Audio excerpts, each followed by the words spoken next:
कहिलेसम्म सिद्धिन्छ भाइ? यहाँ माथि भर्नको लागि सकिन्छ?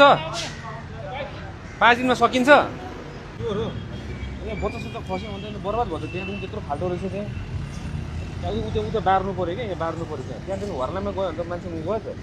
उता त सर्डियो के अरे यो छ नि हो बाँध दिएको थियो, फेरि अब कसले भस्काइदिन्छ थियो थाहा मिल्दैन। दर्शकबिन, गृहमन्त्री सुदन गुरुङ यति बेला रोशी खोलाको निरीक्षणको लागि जाने क्रममा यो बाटोमा जुन काभ्रे काठमाडौँ यो जुन यो काभ्रामै पर्छ र यति बेला जुन यो बन्द गरेको एउटा कलभटको निरीक्षण गर्नुभएको छ।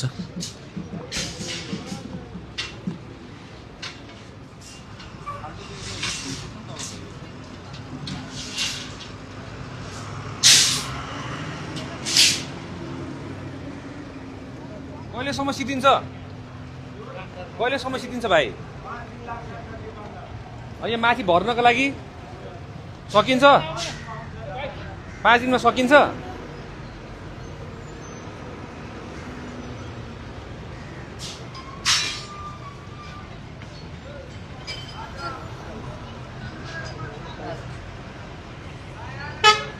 यसरी उहाँ रोशी जाने क्रममा बाटोमा बन्दै गरेका निर्माणाधीन कलभटहरू, पुलहरू र बाटोको निरीक्षण गर्दै गइरहनु भएको छ।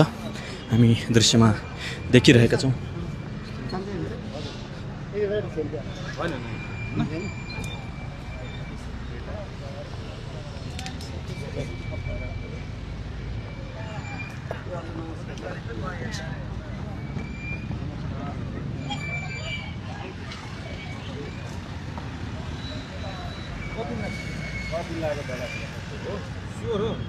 यहाँ बच्चा सच्चा खस्यो भने त बर्बाद भयो त। त्यहाँदेखि त्यत्रो फाल्टो रहेछ त्यहाँ उता बार्नु पऱ्यो क्या, यहाँ बार्नु पऱ्यो त्यहाँदेखि हर्लामा गयो भने त मान्छे गयो त। उता त सर्डियो के अरे यो छ नि हो बाँध दिएको थियो, फेरि अब कसले भस्काइदिन्छ थियो थाहा मिल्दैन। यहाँ यो गर्दाखेरि चाहिँ काम गर्दाखेरि हजुर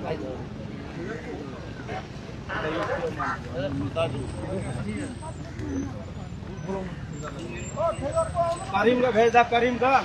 ए करिम भाइ,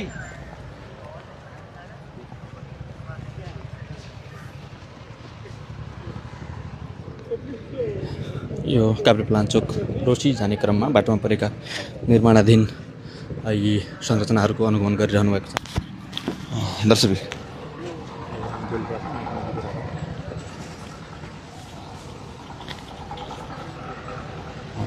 दर्शक देखिरहनु भएको छ, यो सूर्यविनायक धुलीखेल सडक खण्ड हो, जहाँ चाहिँ सुदन गुरुङ यति बेला रोशी खोलाको अनुगमनका क्रममा जाँदाखेरि बाटोमा पर्ने यस सडक खण्डको पनि अनुगमन गर्नु